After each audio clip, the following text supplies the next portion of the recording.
Some of you may have no idea where I am right now, but to the Freemasons, this place is one of the most important buildings ever constructed.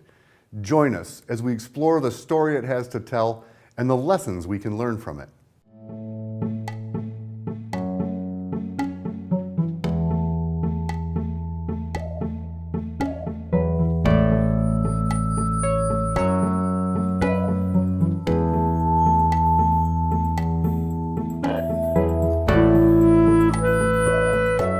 Hello, my name is Dirk Hughes, Director of the Michigan Masonic Museum and Library. In this episode of Masonic Education, we're going to be discussing the significance of King Solomon's Temple within Freemasonry and how the idea of it is integral to the teachings of our fraternity.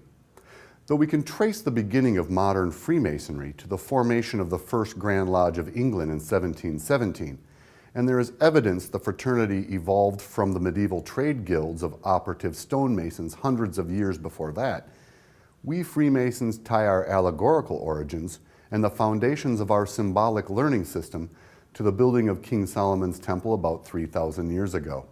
The 3 degrees of the symbolic lodge, the entered apprentice, fellowcraft, and master mason, along with many other degrees throughout the appendant Masonic bodies, are inextricably connected to not only the process of building King Solomon's Temple, but also the metaphorical implications of what that historical structure represents.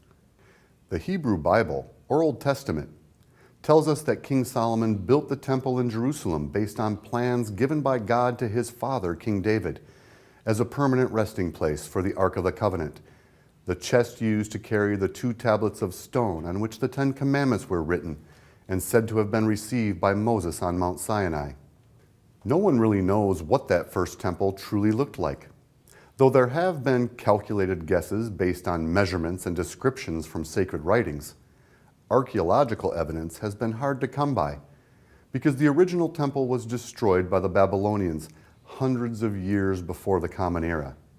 During the 1,000 years after the temple's destruction, the site saw a number of other sacred buildings built upon it, a site which has become revered by the Jewish, Christian, and Islamic faiths that have in turn controlled the area separately at various times in history, impeding scientific study of earlier construction.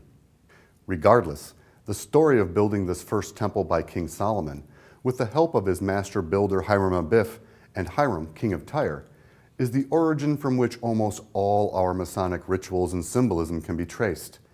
From the apprentices and craftsmen who quarried, prepared, and assembled the stones to build it, to the master masons who drew the designs for them to follow.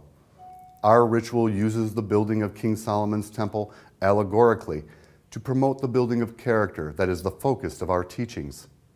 The physical temple itself exemplified what can be accomplished by different people when they work together in harmony. But maybe more importantly, it continues to act as a symbol today of how we as individuals, following the plans of the grand architect of the universe, while using the right tools, diligence, and skill, can build our own temples of character for a better future. So you see, we Freemasons think of King Solomon's Temple as a metaphor for building better lives, better relationships, and a better world. I'm Dirk Hughes with the Michigan Masonic Museum and Library. Until next time.